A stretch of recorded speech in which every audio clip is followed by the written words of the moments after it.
सीधे बैठकर गायत्री मंत्र का पाठ करेंगे, मन अनुकूल बनाएंगे। ओम भूर्भुवः स्वः तत्सवितुर्वरेण्यं भर्गो देवस्य धीमहि धियो यो नः प्रचोदयात्।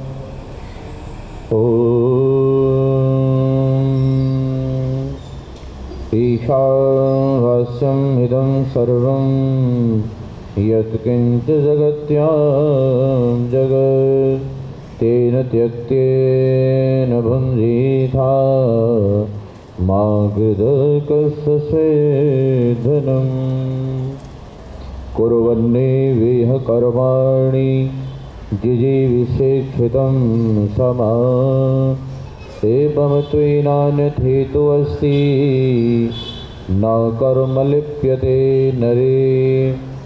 ओम शांतिः शांतिः शांतिः। बोलो वैदिक धर्म की, ईश्वर दयानंद जी महाराज की, भारत माता की।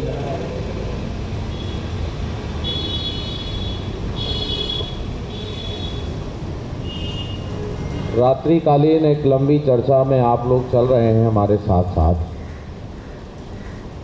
आपको स्मरण है कल क्या विराम किया था? कोई बताइए, कहाँ विराम किया था? इतना तो याद रखा ही करो, कल क्या चल रहा था? हाँ जी बताइए। नहीं पता? हाँ जी, स्वयंवर। वाह बढ़िया, स्वयंवर की चर्चा की थी। चर्चा का उद्देश्य क्या है कि हमने जो जानकारियां इकट्ठी की हैं वो सब सही सही हैं कि गलत भी हो सकती हैं? गलत भी हो सकती हैं, इसे पक्का करो। मैंने यही प्रश्न अलीगढ़ में एक जगह कार्यक्रम में दिया, प्रश्न किया, तो एक दादाजी बोले कि मुझे सब जानकारी सही है। एक बुजुर्ग व्यक्ति ने कहा मुझे सब ठीक है मेरे पास। हमने कहा सुनो आप, तो हमने उदाहरण सुनाया। रामचरितमानस में कुछ और लिखा है और रामायण में बोलो कुछ और लिखा है। अब किसको सही माने? आगे ये प्रश्न भी हल करेंगे, कौन सही कह रहा है। ईश्वर दयानंद जी महाराज ने ऐसे कठिन प्रश्नों का उत्तर दिया है। लेकिन पहले कुछ एक दो उदाहरण और सुनो।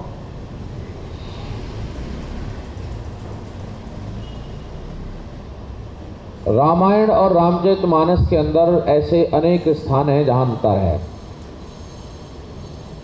तुलसीदास के घर की उपज है। जैसे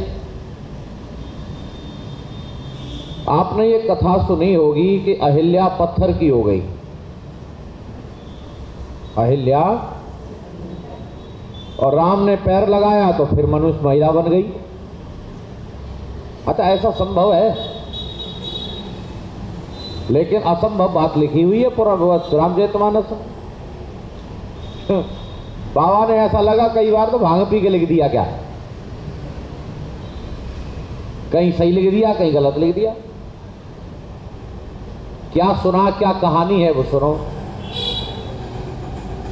गौतम ऋषि की पत्नी का नाम है अहिल्या। गौतम ऋषि बड़े तपस्वी व्यक्ति हैं, महर्षि गौतम, और उनकी पत्नी अहिल्या है। तो इंद्र छल पूर्वक व्यभिचार करने का संदेश आता है वहां। तो गौतम ऋषि को पता चल जाता है और वो श्राप दे देते हैं, तूने गलत काम किया है, पत्थर बन जा। और वो महिला पत्थर की हो जाती, महिला का पत्थर बन जाता है। इन पुराणिकों की भी अद्भुत साइंस है। गौतम ऋषि तपस्या को चले जाते हैं। इधर राम लक्ष्मण महर्षि वशिष्ठ के विश्वामित्र के साथ घूम रहे हैं। तो वो कहते हैं महाराज ये तो बड़ा उजाड़ सा लग रहा है ये आश्रम, ये किसका आश्रम है? तो महर्षि विश्वामित्र कहते हैं राम ये महर्षि गौतम का आश्रम है। और वो देख रहे हो वो पत्थर पड़ा है, वो पत्थर नहीं है, वो उनकी देवी अहिल्या है, उनकी पत्नी है। जाओ उसका उद्धार करो। राम जाते हैं और पैर लगाते हैं, वो पत्थर महिला बन जाता है। ये कहानी सुनी आपने, सुनी क्या टीवी में भी देखी होगी? टेलीविजन वालों को चमत्कार चाहिए ना। सही में क्या हुआ अब ये सुनो। सही में ऐसा हुआ, महर्षि गौतम को जब ये पता चला कि गलत काम हो गया तो उन्होंने कहा हे देवी तुमने गलत काम किया है। क्योंकि कौन स्त्री है जो छल में आ जाए? कौन स्त्री है जो अपने पति को ना पहचाने? इसीलिए तुम्हें अपने पवित्र होने के लिए लंबे समय तपस्या करनी पड़ेगी। पत्थर बन जाओ तुम। पत्थर बनने का मतलब वहां पत्थर नहीं है, कठिन व्रत। अपनी तपस्या करो तो शुद्ध हो सकती हो। अपनी पति की बात को सुनकर उन्होंने तपस्या शुरू कर दी। वो देवी यज्ञ कुंड के सामने बैठी है, तपस्या कर रही है, समय से अपनी सारी व्यवस्थाएं करती है। और तपस्या का मतलब आग जला के बैठना नहीं है। तपस्या का मतलब है द्वंद्व सहनम तपः। बोलो जोर से, क्या है? द्वंद्व सहनम। दर्शन का सूत्र है सही रास्ते पर चलते हुए आने वाली बाधाओं का सामना करना तप है। आप धर्म कर रहे हैं, बाधाएं आएंगी, उनको आने दो, पर अपने रास्ते से विचलित मत हो जाओ। तो आप तप कर रहे हो। आपने उस रास्ते को छोड़ दिया तो समझो तब छोड़ दिया। आप सत्य बोलते हैं, दबाव पड़ा, झूठ बोल दिया। ऐसे ऐसे लोग हुए हैं, डॉक्टर ने कह दिया अंडा खा लो ठीक हो जाओगे, मांस खा लो ठीक हो जाओगे, लोगों ने खा दिया। पर ऐसे भी लोग हुए हैं जिन्होंने पलट कर ये जवाब दिया, क्या कभी नहीं मरेंगे न खाने से? हम आज अंडा मांस खा लें तो फिर कभी नहीं मरेंगे, मरना तो फिर भी पड़ेगा, तो बेधर्मी क्यों हो जाएं? बेधर्मी क्यों हो जाएं? मैं एक कार्यक्रम में था, नगर मुझे याद नहीं आ रहा है, वहां एक 12 साल की बेटी थी, बड़ी भयंकर बीमार हो गई। घर वाले तो चाहते कैसे भी बच्चा ठीक हो जाए, आर्य परिवार। डॉक्टर ने कह दिया कि इसको जो है किसी विशेष जंतु की चर्बी बताई उसने कि ये खिलानी पड़ेगी। तो बेटी से कहा बेटी ऐसा कह रहा है डॉक्टर। तो बेटी ने कहा ऐसा है, आप ये मेरे लिए विचार नहीं करना कि मैं कुछ और खा पाऊंगी। मैं जानते हुए कोई गलत काम नहीं कर सकती। आर्य समाज के लोगों ने उस बेटी को, स्वस्थ हो गई, फिर उसके बाद उसे सम्मानित किया आर्य समाज में। तो देखो ये बेटी कठिनाई आने पर भी इसने धर्म को नहीं छोड़ा। अरे वीर हकीकत राय तो 14 साल का था, उसे ये कह दिया था कि तू इधर मुसलमान बन जा, तेरी जान बख्श दी जाएगी। मां भी लिपट गई अपने बेटे से। कि बेटा मुसलमानी बन जा, हमारी आंखों के सामने तो रहेगा। तो हकीकत ने कहा, थारी माँ मैं मर तो सकता हूं लेकिन विधर्मी नहीं हो सकता। ये क्या है बोलो? द्वंद्व सहनम तप, ये तपस्या है। चाहे जान क्यों न चली जाए लेकिन सही रास्ते को जो नहीं छोड़ते वो तपस्या करते हैं। पर आज की तपस्या ऐसी, आग जला के बैठ जाते, लोग समझते तपस्या कर रहा है। कोई पानी में पड़ा है तपस्या कर रहा है, कोई एक पैर पे खड़ा है तपस्या कर रहा है, किसी ने एक हाथ ऊपर कर रखा है तपस्या कर रहा है। एक आदमी आ गया हमारे मासे नरदेव जी के गांव में, खड़ेश्वरी महाराज खड़ा रहता था, बैठता नहीं था, न सोने समय में भी नहीं बैठता था। अब कैसे खड़ा रहता होगा?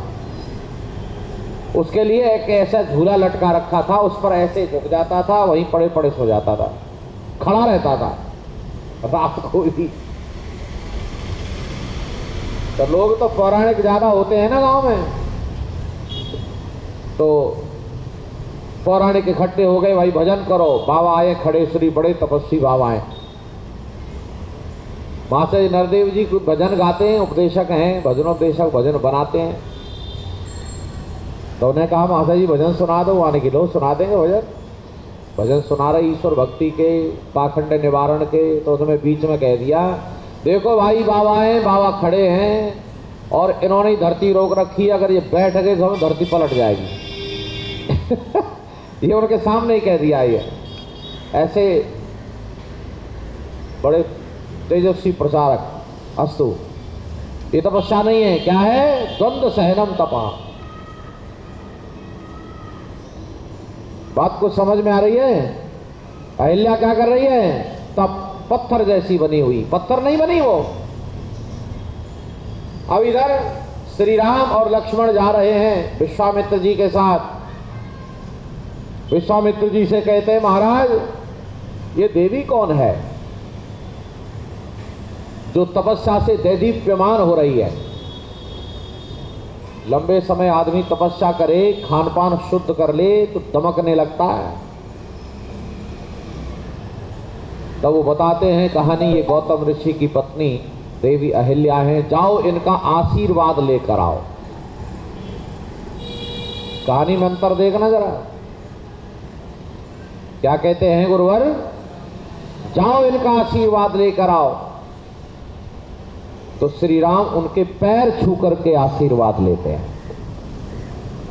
अच्छा, मुझे तो ये आप एक बात बताओ, दो कहानी सुनी आपने, एक पैर लगाने वाली, एक पैर छूने वाली। राम के चरित्र के साथ कौन सी बात फिट बैठती है ना? कमाल देखो, राम का चरित्र महिला को पैर लगाएगा, कितनी अद्भुत बात है, लेकिन लोगों ने स्वीकार कर ली। राम का चरित्र कभी किसी स्त्री को पैर नहीं लगा, और वो भी देवी को, ऋषि पत्नी को। महर्षि वाल्मीकि लिखते हैं ऐसा हुआ। ऐसी कितनी ही कहानियां भरी पड़ी हैं जिनका गलत प्रचार कर दिया गया है। तुलसीदास बाबा जैसे लोगों ने, महर्षि वाल्मीकि सही जानकारी लिखते हैं।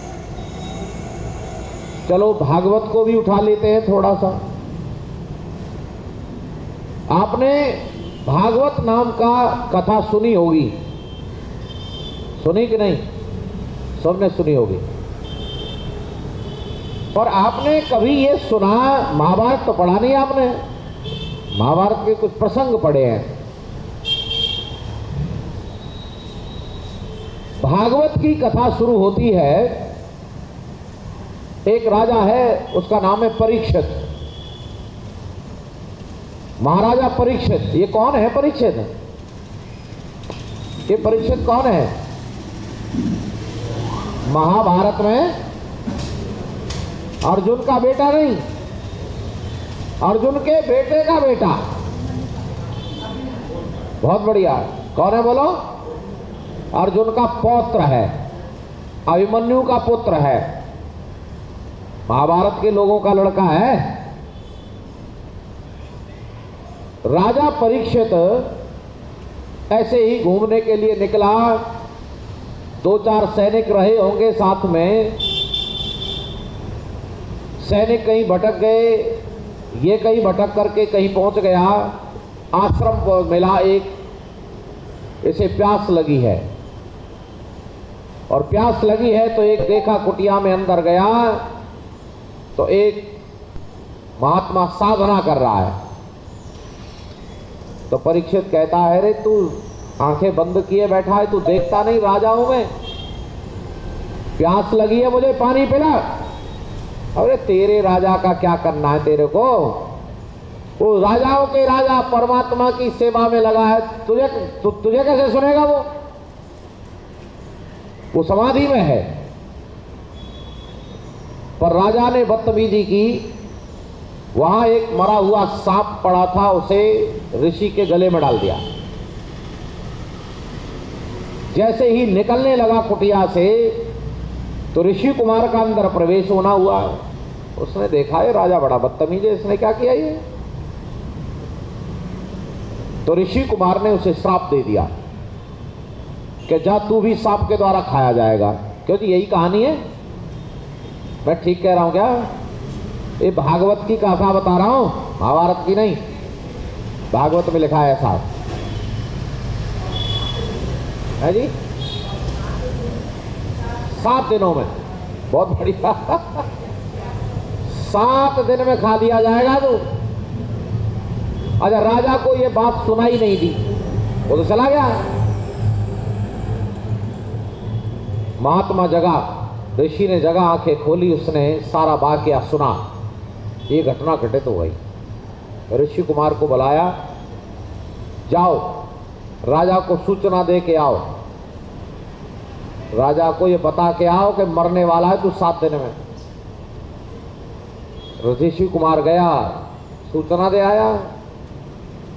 अब राजा परेशान हो गया, और 7 दिन में मर जाऊंगा।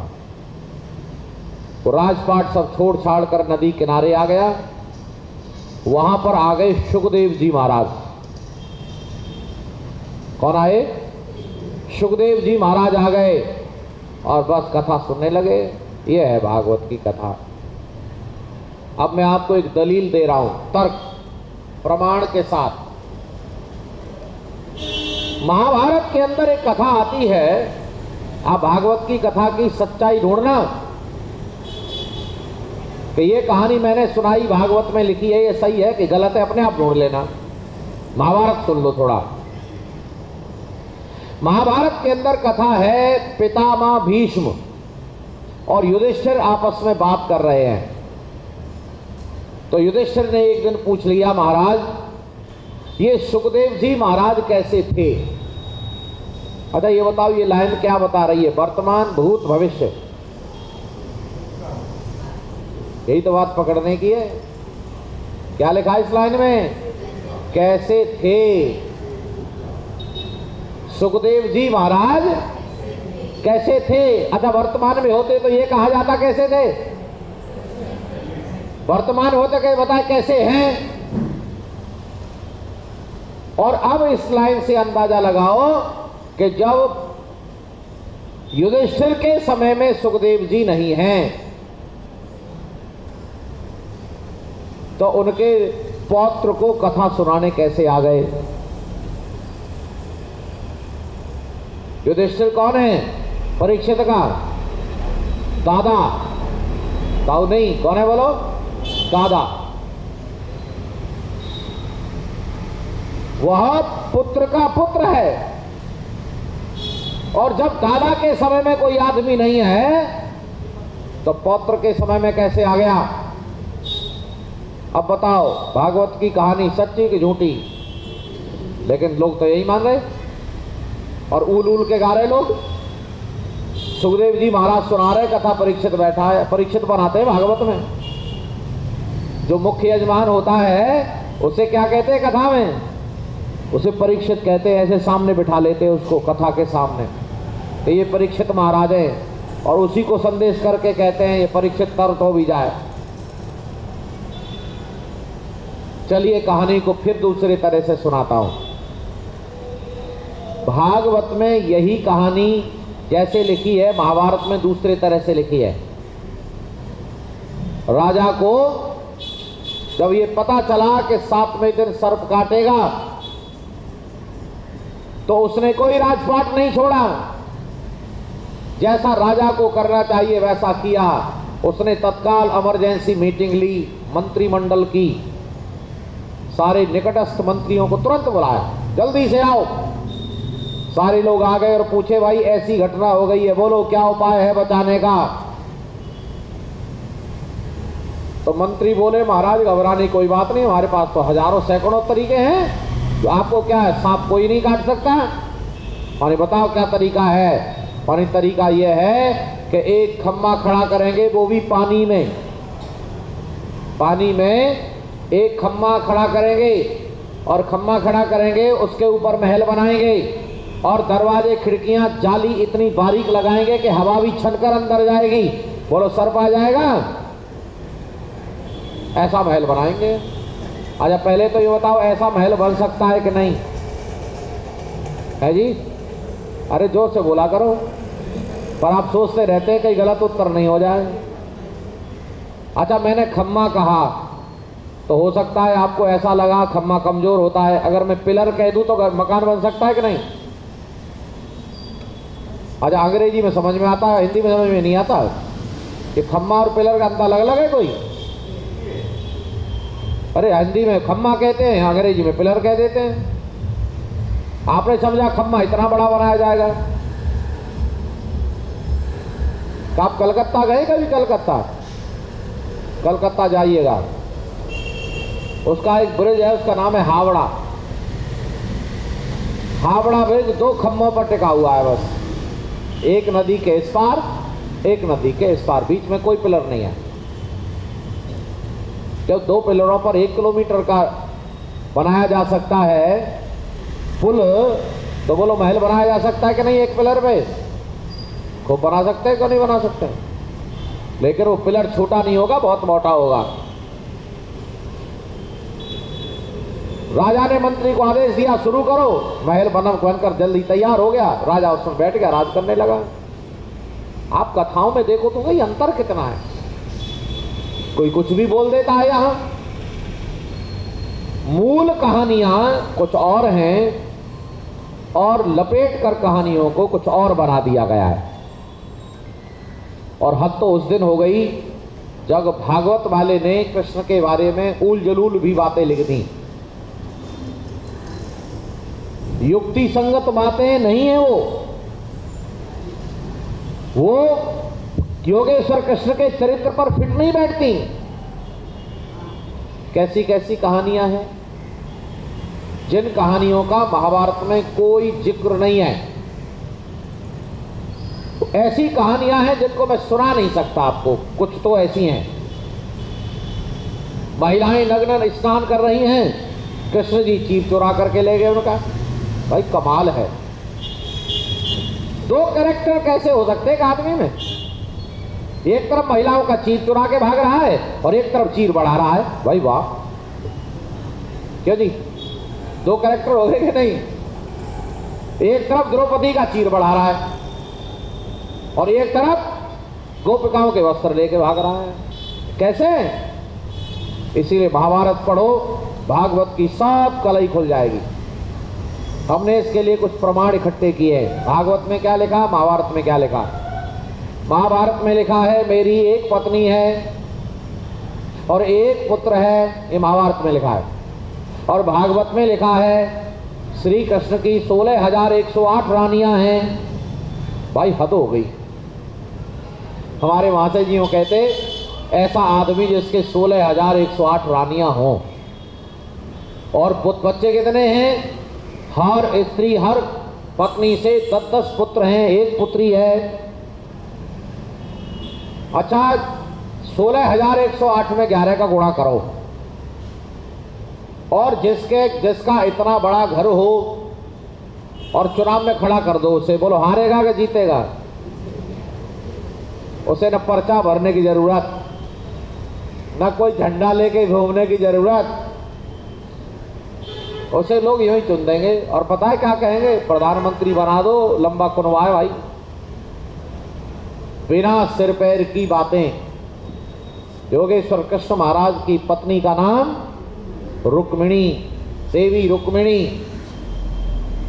और महाभारत के अंदर और भागवत के अंदर भी राधा नाम का कोई पात्र नहीं है जो कृष्ण की प्रेयसी के रूप में आ सके।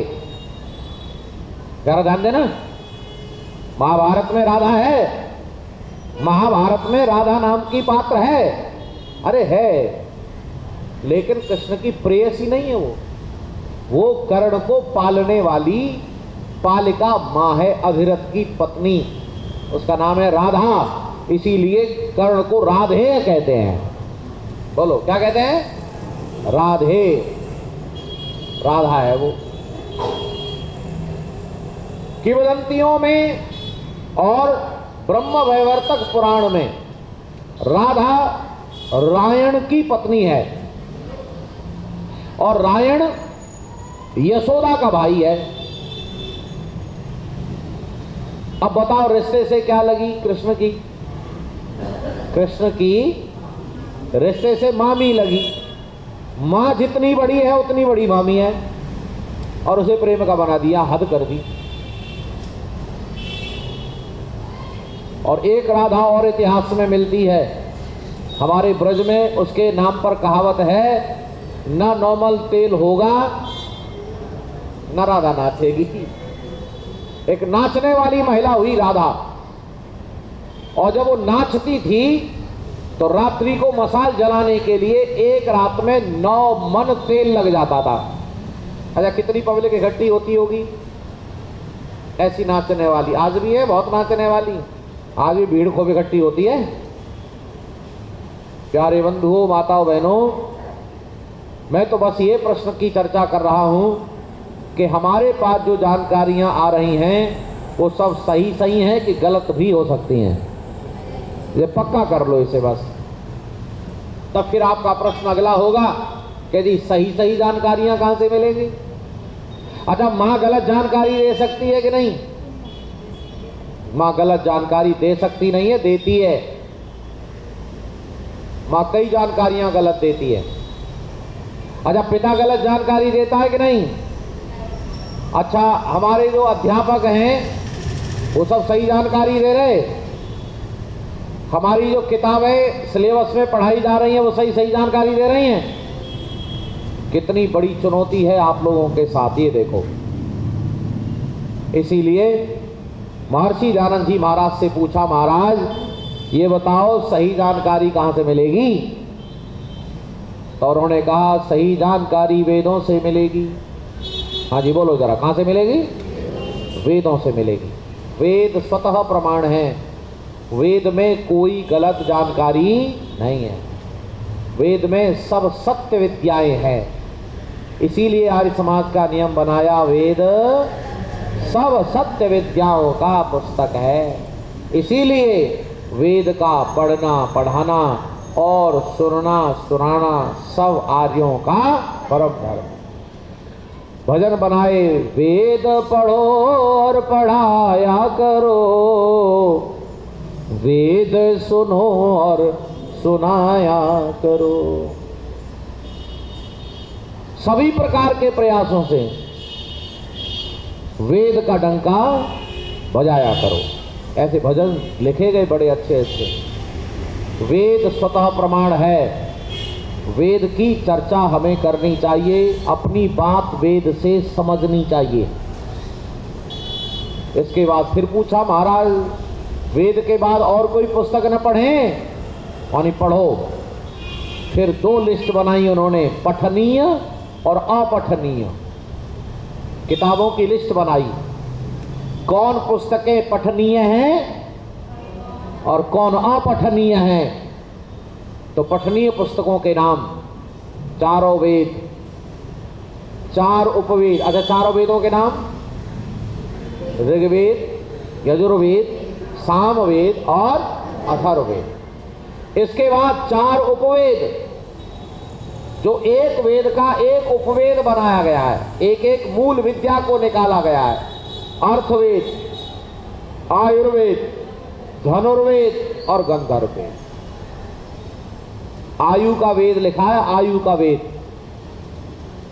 आप जितने भी लोग हैं अपने स्वास्थ्य के प्रति आप सजग होंगे, स्वास्थ्य का ध्यान रख रहे होंगे, पर मेरी एक राय है, आपको बात समझ में आ जाए तो स्वस्थ रह सकते हैं आप आयुर्वेद के बड़े आचार्यों से मिलिए और ऐसे व्यक्ति से मिलिए जो कभी परिचय में आ गया हो, तो आपको स्वास्थ्य लाभ जल्दी हो जाएगा। मैं एलोपैथी और अन्य पैथियों की बुराई तो नहीं कर रहा हूं। आपको तत्काल लाभ लेना है, एलोपैथी से लाभ लो। दर्द हो रहा है तो पेन किलर सबसे ज्यादा एलोपैथी में मिलेंगी। ऑपरेशन कराना है तो शल्य चिकित्सा का सबसे ज्यादा बड़ा स्कोप एलोपैथी में ही है। लेकिन पूर्ण स्वास्थ्य लाभ प्राप्त करने के लिए एलोपैथी उपयुक्त नहीं है। मेरी बात का बुरा मत मानना, कोई एलोपैथी के डॉक्टरी से जुड़ा हुआ आदमी हो। मैं ये नहीं कह रहा हूं एलोपैथी बिल्कुल बेकार है, लेकिन आयुर्वेद जैसी पद्धति जो वेद से निकली है और लंबे समय तक हानि रहित पद्धति रही है। बोलो कितने समय तक? लगभग 2 अरब वर्ष तक। एलोपैथी का विकास कब से हुआ है? कितने साल? 200 साल नहीं हुए अभी। संभव है 200 साल पहले शुरू हो गया हो, लेकिन सबसे ज्यादा विकास इन 50 साल, 60 साल, 70 साल, 100 साल में हुआ है। और भारत देश में तो ज्यादा समय नहीं हुआ है, 50 साल ही हुआ है। सबसे ज्यादा बजट खर्च किया गया है एलोपैथी पर, और काश इतना ही खर्च आयुर्वेद पर किया होता तो आयुर्वेद आज सबसे बड़ी पद्धति होती, क्योंकि कालांतर में कमजोर पड़ गई। मैं बस एक निवेदन करने के लिए चर्चा को यहां रोका कि आप आयुर्वेद का सहारा लीजिए और कुछ चीजें सेवन करते रहिए। जैसे आंवला सबसे ज्यादा उपयोगी औषधि है। बोलो क्या? आंवला। दूसरा है हरड़। क्या है? हरड़। तीसरा है उत्तम पदार्थों में गाय का दूध, देसी गाय का दूध, देसी गाय का दही, मट्ठा, छाछ, घृत, ये अमृत है। देसी गाय का मुकाबला सारे संसार का कोई दूध नहीं करता। सबसे टॉप में आयुर्वेद में लिखा है, अमृत तुल्य लिखा है, अमृत तुल्य।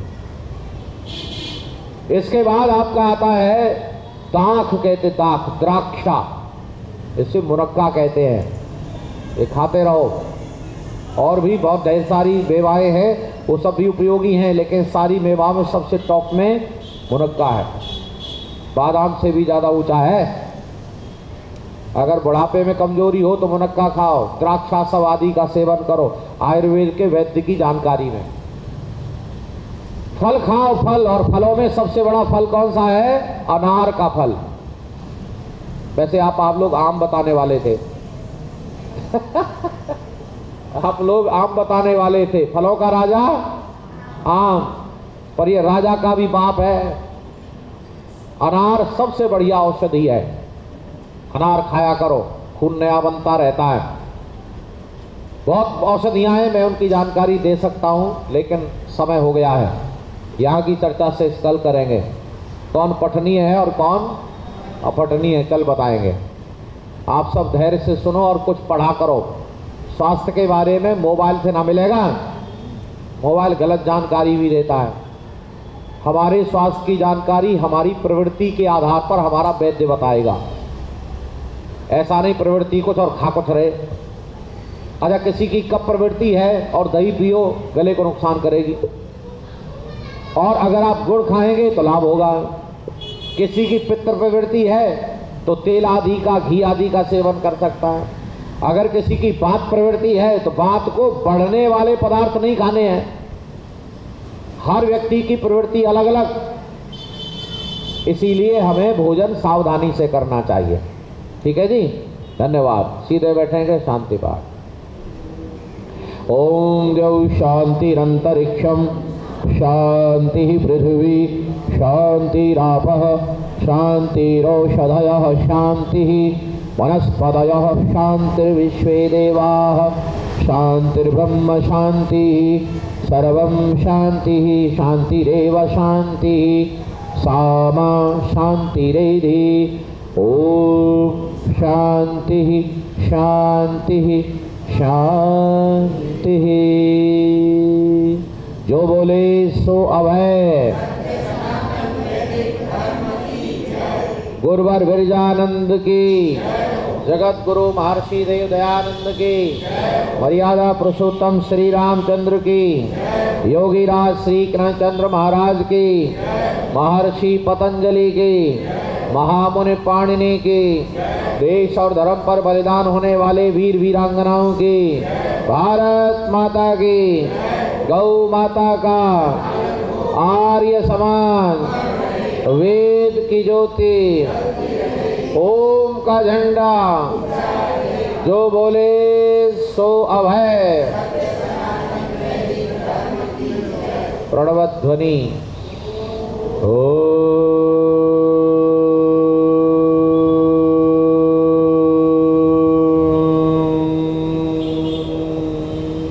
वैदिक अभिवादन। सभी को सादर नमस्ते जी। धन्यवाद।